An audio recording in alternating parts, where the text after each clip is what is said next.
تو ہم نے بڑی کوشش کی ہے یہ 2 سالوں کے اندر کہ ہم کیا ریفارمز کر سکتے ہیں کہ پاکستان میں بھی الیکشنز ایکسپٹ کرے، جو بھی ہارتا ہے وہ ایکسپٹ کرے الیکشنز کو.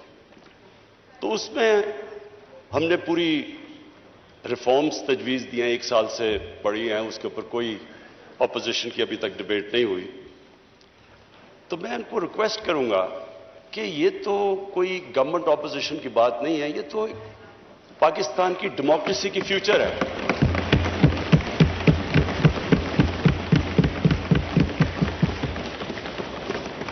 اسپیکر صاحب، کیونکہ میری 21 سال زندگی انٹرنیشنل کرکٹ میں گزری، تو میں صرف اپنے تجربے سے بتانا چاہتا ہوں کہ جب ہم کرکٹ کھیلتے تھے تو اپنے اپنے امپائر ملک کھڑے کرتے تھے، اور ہوتا کیا تھا کہ جو ہارنے والا ہے وہ ہار نہیں مانتا تھا. کہتے جو ہارتا تھا مخالف ملک میں جا کے وہ کہتے تھے جی امپائروں نے ہمیں ہرا دیا. اور مجھے فخر ہے اس چیز پہ کہ میں ایز پاکستان کیپٹن پوری کیمپین کی، اور پاکستان وہ ملک تھا جس نے کرکٹ ہسٹری میں پہلی دفعہ نیوٹرل امپائرز کھڑے کیے.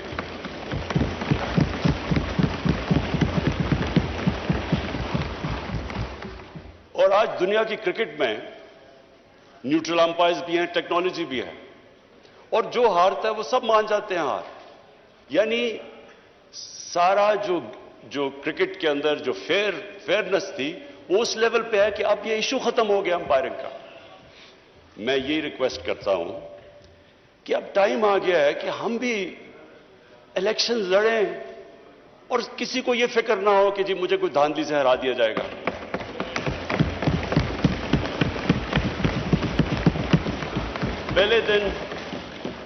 پہلے دن میں نے تقریر کرنے کی کوشش کی، اپوزیشن نے نہیں کرنے دی، اور انہوں نے کیا کہا؟ انہوں نے کہا جی الیکشن ٹھیک نہیں ہوئے. جب الیکشن ٹھیک نہیں ہوئے تو بتانا تھا کہ کس طرح ٹھیک نہیں ہوئے. جب ٹرمپ نے کہا کہ الیکشن ٹھیک نہیں ہوئے تو ان کے میڈیا اور پبلک نے کہا کہ ثبوت دو کہ ٹھیک نہیں ہوئے. ہم نے جب 2013 کے الیکشن میں کہا ٹھیک نہیں ہوئے تو ہم نے 133 میں سے 4 حلقے ڈیمانڈ کیے تھے کہ ان کی رینڈم آپ ان کی آڈٹ کر دیں. اگر یہ ٹھیک ہے ہم الیکشن مان جائیں گے. ہمیں نہیں، ان 4 حلقوں کو نہیں کھولا گیا. ایونچولی عدالت میں جا کے کیس لڑ کے 2-2.5 سال کے بعد کھلے، چاروں میں دھاندلی نکلی. تو میرا اسپیکر صاحب آج اپوزیشن کو یہ ہے کہ ہم نے پوری کوشش کی اور ہم اس نتیجے پہ آئے کیونکہ جوڈیشل کمیشن بیٹھی تھی 2015 کے اندر، اور اس جوڈیشل کمیشن کی فائنڈنگز تھیں 2013 کے الیکشن کے اوپر، جو بھی انہوں نے کہا کہ بے ضابطیاں ہیں وہ ساری ہوتی تھیں جب پولنگ ختم ہوتی تھی اور اس کے بعد جب رزلٹ اناؤنس ہوتا تھا. تو ہم نے اس کے اوپر جو سب اپنی ڈسکشن کر کے ایک نتیجے پہ آئے کہ اس کا صرف ایک راستہ ہے، ای وی ایم مشینز. وہ کیوں ہیں؟ کیونکہ ای وی ایم مشین جیسی الیکشن ختم ہوتا ہے بٹن دبتا ہے رزلٹ آ جاتا ہے. تو وہ جو سارا پیریڈ ہے اس کے بعد جدھر ڈبل سٹیمپس ہوتے ہیں، جدھر وہ تھیلیاں کھلی ہوتی ہیں، وہ جو ساری چیزیں ہوتی وہ ساری چیزیں ختم ہو جاتی ہیں اگر آپ الیکشن ختم ہوتے ساتھ ہی رزلٹ آئے اور پھر پیپر ٹریل ہو کہ جو بھی کوسچن کرنا چاہے تو اس کے پاس موقع ہو وہ جا کے کوسچن کر سکے. تو میں اگر ان کے پاس اپوزیشن کے پاس کوئی اور تجویز ہے تو ہم تیار ہیں سننے کے لیے.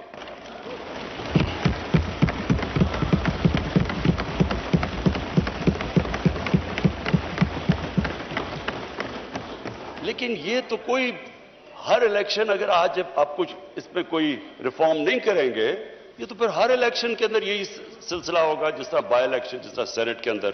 تو یہ ایک میری ریکویسٹ تھی. اچھا جی، اب میں اس بجٹ کے اوپر آتا ہوں.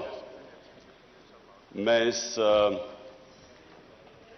بجٹ کے اوپر بات کرنے سے پہلے اپنی ویژن کی بات کرنا چاہتا ہوں کہ ہماری ویژن کیا پاکستان کی، اور جو بجٹ ہے وہ ریفلیکٹ کرنا چاہیے جو ایک ملک کی ویژن ہے.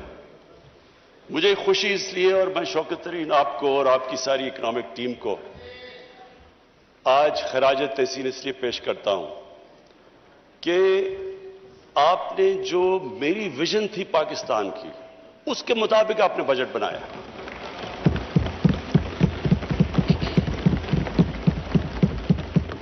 اسپیکر صاحب، جب ہم نے 25 سال پہلے تحریک انصاف کو اس کو شروع کیا پارٹی کو، تو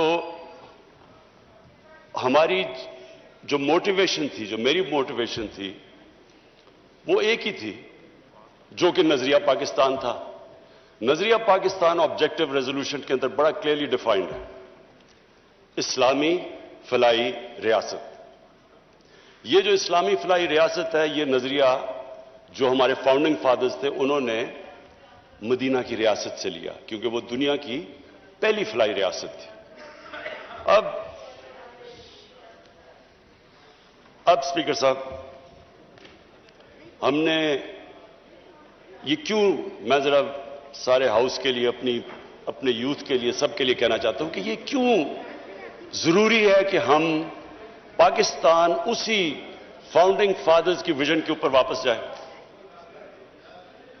وہ اس لیے ضروری ہے اسپیکر صاحب کہ اگر اس ہمارے ملک کی ویژن سے ہم پیچھے ہٹ جاتے ہیں تو پاکستان کا مقصد ختم ہو جاتا ہے. پاکستان جب بنا تھا تو ہمیں یہ پتا ہونا چاہیے کہ بہت زیادہ مسلمان ہندوستان میں رہ گئے تھے، لیکن انہوں نے بھی پاکستان کی حمایت کیوں کی تھی؟ کیونکہ جو ہمارے فاؤنڈنگ فادرز تھے، علامہ اقبال اور قائد اعظم، انہوں نے جو ایک ویژن دی تھی پاکستان کی، اس کی وجہ سے سارے ہندوستان کے مسلمان بھی متفق تھے کہ یہ ملک بننا چاہیے. اور وہ ویژن علامہ اقبال نے، اور جو مسلمان دنیا کے سب سے بڑا پچھلے 300-400 سال میں سب سے بڑے ذہن تھے، انہوں نے اس ویژن کے اندر جب کہا تھا کہ مسلمان جب بھی اٹھتا ہے، مسلمان کا سویلائزیشن مدینہ کی ریاست کے بعد جب بھی اٹھا ہے، وہ واپس گیا ان پرنسپلز کے اوپر جو ہمارے نبی صلی اللہ علیہ وسلم نے مدینہ کی ریاست میں اسٹیبلش کیے تھے. تو وہ پرنسپلز تھے جس کی وجہ سے ایک قوم اٹھی. تو میں اسپیکر صاحب آج بریفلی وہ بتانا چاہتا ہوں کہ وہ کیا چیز تھی کہ ایک اتنا عظیم سویلائزیشن کھڑا ہو گیا، اور کبھی اتنی تیزی سے ایک سویلائزیشن نہیں کھڑا ہوا. جب مدینہ پہنچے رسول اللہ، تو انہوں نے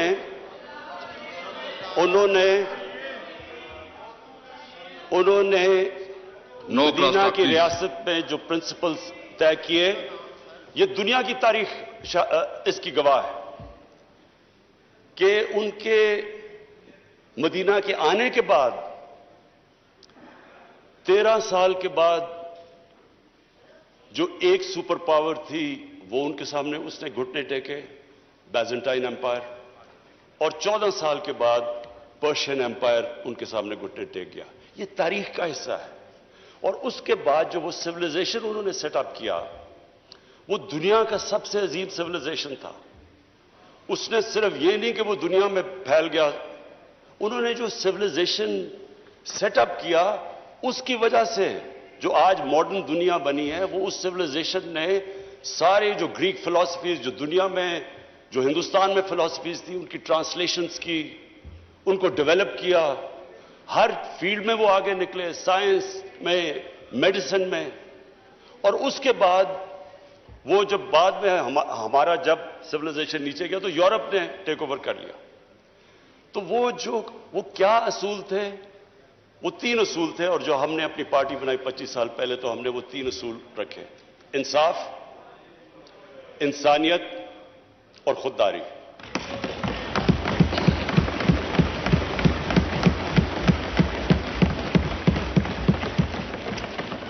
اور یہ 3 ہماری ویژن سٹیٹمنٹ میں ہیں کہ ہم یہ سمجھتے ہیں کہ جو ہمارا بجٹ ہے وہ ریفلیکٹ کرنا چاہیے یہ 3 پرنسپلز. اس سے پہلے میں آج اپنی اکنامک ٹیم کو خراج تحسین پیش کرتا ہوں.